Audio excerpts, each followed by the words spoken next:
are you doing today, Auntie Fatima? I am leading a workshop with other doctors and nurses on teaching healthy habits. What is a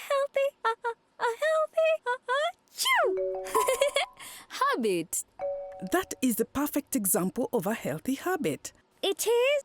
Yes, a healthy habit is something you practice as a way to care for yourself and others around you.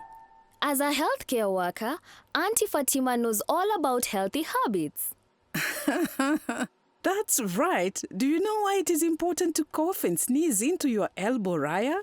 Yes. When we sneeze or cough, we can spread millions of germs into the air and make other people sick. That's right. But do you feel sick right now, Raya? No, I feel fine. So why did you sneeze into your elbow if you're not sick? Because I can still spread germs even if I don't feel sick. And by sneezing into my elbow every time, it helps me to remember to sneeze into my elbow when I do feel sick. It becomes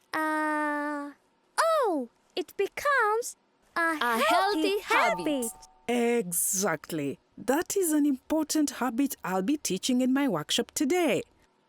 Auntie, I just thought of another one. What is that, Didi? Make sure you're sneezing into your elbow, not your hand.